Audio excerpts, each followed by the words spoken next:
اعوذ باللہ من الشیطان الرجیم بسم اللہ الرحمن الرحیم۔ ناظرین السلام علیکم ورحمۃ اللہ وبرکاتہ۔ ناظرین، ہم اللہ کے بندے ہیں اور مالک کی ہمارے اوپر بہت زیادہ مہربانیاں ہیں۔ وہ مالک مہربانیاں فرمائے تو ہمیں چاہیے کہ اس کی مخلوق کو یاد رکھیں، اس کے بندوں کو یاد رکھیں۔ اس کے بندوں کو یاد رکھنے کا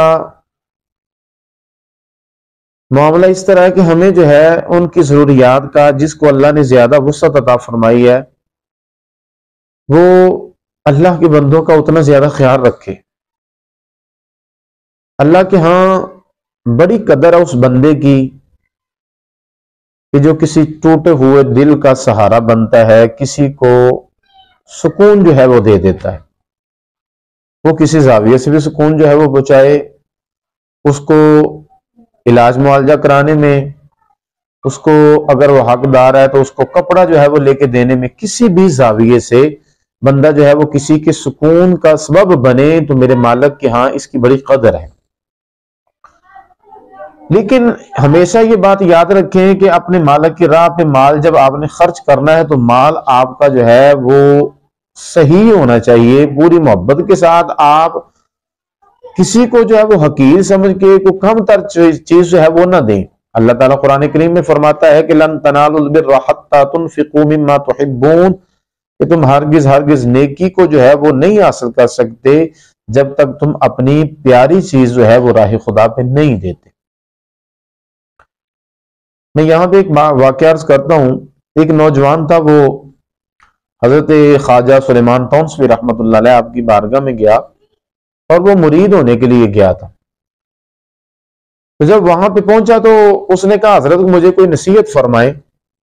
تو خواجہ صاحب نے اس کو نصیحت یہ فرمائی، آپ نے فرمایا کہ اللہ کی جو معرفت ہے نا، اس کو اپنے سے ہمیشہ بلند سمجھنا، اللہ کی ذات کو ہمیشہ اپنے سے اعلیٰ سمجھنا۔ وہ دل ہی دل میں سوچنے لگا، اس نے کہا کہ یہ کیا معاملہ ہے، ایک ایسا پیر ہے، میں نے تو کہا تھا بڑا تگڑا پیر ہے، لیکن یہ تو کفر بول رہا ہے۔ یہ دل میں سوچ رہا تھا وہ۔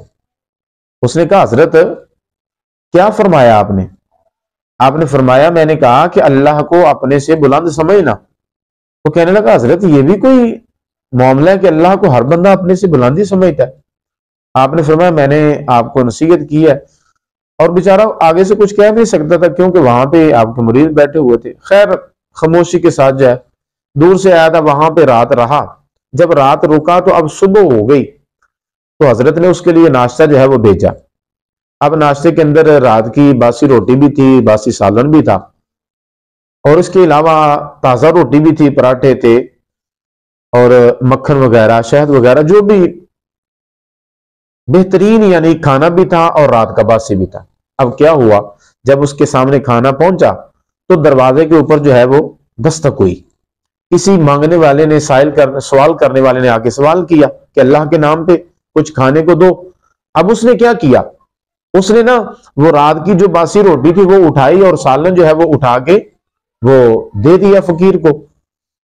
اب ناشتہ ماشتہ کیا اور جانے لگا تو سوچا کہ چلو جاتے ہوئے حضرت سے مل ہی جاتا ہوں، ویسے کھاتا کھوتا تو ان کا کوئی نہیں ہے، نام تو بڑا سنا تھا لیکن یہ تو کفر بولتے ہیں۔ دل میں رات کا وہ خیال تھا۔ تو اب جاتے ہوئے جب ملا نا تو حضرت خواجہ سلیمان تونسوی رحمۃ اللہ علیہ آپ نے فرمایا، ہم نے پتہ کیا کرتے ہیں، ہمارا جو ہے نا یہ ذہن ہوتا ہے کہ ہم اپنی مرضی کا جو ہے، ہماری مرضی کا جو ہے بندہ ہونا چاہیے، جو ہماری مرضی ہو وہ بندہ ہونا چاہیے۔ وہ کسی شاعر نے کہا تھا نا، وہ ایک شخص جو مجھے تانے جاں دیتا ہے، مرنے لگتا ہوں تو مرنے بھی کہاں دیتا ہے، تیری ہی شرطوں پر اگر کرنا ہے تجھ کو قبول تو یہ سہولت تو مجھے سارا ہی جہاں دیتا ہے۔ تو ہم نا اگلے کی مرضی نہیں، ہم کہتے ہیں کہ جو ہماری مرضی ہو نا وہ اس کے مطابق ہونا چاہیے۔ تو خیر اتنی تنقیدیں نکالنے والا بندہ بھی جو ہے نا وہ رہ جاتا ہے۔ تنقیدی ذہن نہیں ہونا چاہیے، بلکہ مثبت جو ہے وہ بندہ ذہن رکھے، اچھی سوچ رکھنی چاہیے۔ خیر حضرت سے جا کے سلام لیا اور جو ہے جانے کی اجازت چاہی۔ تو آپ نے فرمایا بھائی تو کہتا تھا کہ آپ کفر جو ہے وہ بولتے ہیں، تو صبح کیا ہو گیا؟ تو کہتا تھا اپنے دل میں تو نے خیال نہیں کیا تھا کہ اللہ کو ہر کوئی بندہ بہتر جانتا ہے، یہ تو بابا کفر بولتا ہے۔ تو اب جو ہے نا سامعین، اس نے نا جب یہ معاملہ سنا، آپ نے فرمایا تو نے تو رب کو اپنے جیسا بھی نہیں سمجھا، تو اپنے جیسا سمجھتا نا تو کیا کرتا؟ تو جو ہے وہ تازہ روٹی بھی کچھ دیتا، لیکن تو نے تو رب تعالیٰ کو اپنے جیسا بھی نہ سمجھا، تو نے تازی روٹی، مکھن، پراٹھے وغیرہ جو ہے وہ اپنے لیے رکھ لیے، اور جو باسی روٹی تھی وہ اٹھا کے اللہ کے راہ پہ دے دیا۔ تو یہ تیری محبت ہے اللہ کی ذات سے؟ تو اب وہ کہنے لگا حضور مجھے معاف فرمائیں اور مجھے اپنا مرید بنا لیں۔ آپ نے فرمایا نہیں بھی نہیں چاہ، چلا جا۔ مرید جو ہے، جو بندہ کفر بولے اس کا بھی بندہ مرید ہوتا ہے۔